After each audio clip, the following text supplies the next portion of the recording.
Ini hanya konten bocoran film, tapi akan lebih baik lagi jika kalian nonton filmnya langsung. Tapi sebelumnya jangan lupa tekan subscribe terlebih dahulu, lalu aktifkan loncengnya agar tidak ketinggalan update terbaru dari anak 90-an. Scene dimulai dari Matt Scudder, Liam Neeson, sedang memasuki bar dan membeli ciu. Ia adalah detektif swasta tanpa lisensi dan mantan polisi.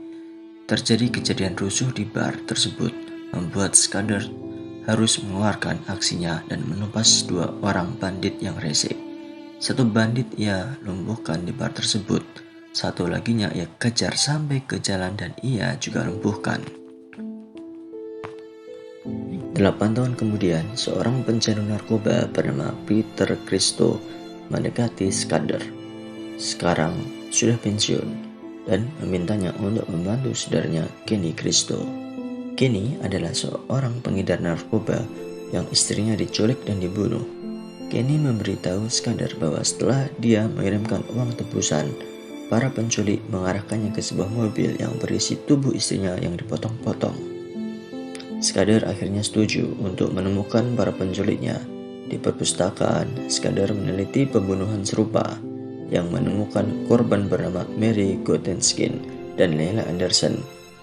Ia bertemu dengan seorang pemuda tunawisma bernama TJ, seorang seniman jalanan dengan anemia sel sebit yang membantu pencariannya. Berdasarkan sebuah artikel, Scudder pergi ke pemakaman dan berbicara dengan penjaga lapangan, Jonas Logan, yang kesal karena Scudder memaksanya untuk mengingat menemukan tas yang berisi bagian dari Leila yang dipotong-potong di kolam pemakaman.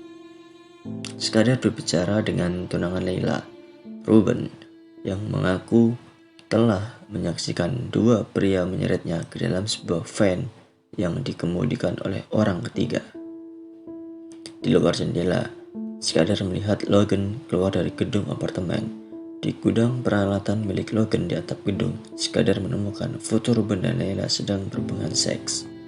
Logan mengaku membantu menculik Leila. Dia telah bersekongkol untuk mengambil Leila dari Ruben, yang merupakan pengedar narkoba, dan membantunya berhenti menggunakan narkoba. Sebaliknya, dua pria lainnya menyiksa dan membunuh Leila. Logan memberi Scudder satu nama, Ray, dan melompat dari atap menuju kematiannya. Suatu ketika, kedua penculik, yaitu Ray dan Albert, mengintai rumah Yuri Landau, pengedar narkoba lainnya. Setelah menyadari istri Landau terbaring di tempat tidur, mereka bersiap untuk pergi ke target baru. Namun, mereka melihat putrinya yang berusia 14 tahun, yaitu Lucia, dan Ray memutuskan untuk menculiknya. Scudder akhirnya mengetahui bahwa korban Mary Gotenskin adalah seorang agen DEA, dan menyadari bahwa orang-orang yang membunuhnya juga mendapatkan filenya yang telah mereka gunakan untuk memilih korban mereka. Scudder semakin dekat dengan TJ dan mendorong sang bocah untuk belajar dan menghindari kehidupan kriminal. Selama percakapan dengan TJ, Scudder menjelaskan mengapa dia pensiun. Jadi, selama baku tembak pada tahun 1991, saat mengejar bandit yang kedua yang lari dari bar, salah satu pelurunya nyasar dan membunuh seorang gadis berusia 7 tahun. Dia sadar saat itu juga, lalu dia pensiun. Tidak lama setelah itu, Lucia, putri dari pengedar narkoba lain yang bernama Yuri Landau, pun diculik. Seperti biasa, Ray dan Albert meminta tebusan. Keadaan menjadi bingung di keluarga Landau dan meminta tolonglah kepada Scudder untuk menyelesaikan masalah ini. Scudder, Kenny, dan Yuri Landau berkumpul musyawarah mufakat.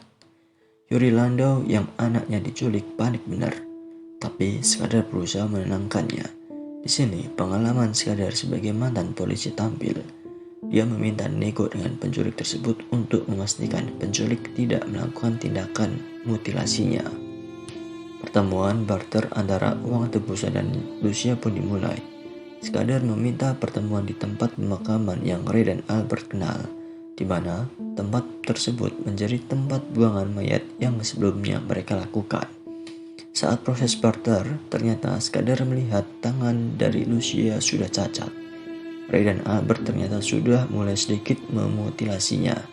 Tapi tidak mantan polisi namanya jika sekadar bodoh dalam proses barter tersebut.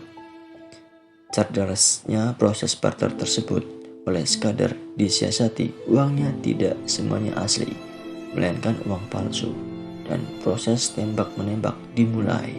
Pihak Ray dan Albert kalah dan kabur. Tidak terduga, si TJ yang awalnya ikut dalam proses barter tersebut malah pindah mobil di mobil Ray dan Albert.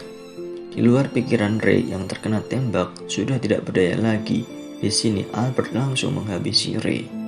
Nah, dari TJ lah Skadar dan Kenny mengetahui markas Ray dan Albert. Mereka masuk rumah markas Ray dan Albert dan perang lagi. Sampai akhirnya Kenny kalah dalam adu bacok tersebut. Akhirnya giliran Albert dan Skadar. Skadar hampir kalah, tapi akhirnya menang juga dengan memanfaatkan alat struman listrik yang distruman ke Albert, lalu menembaknya dan film pun selesai.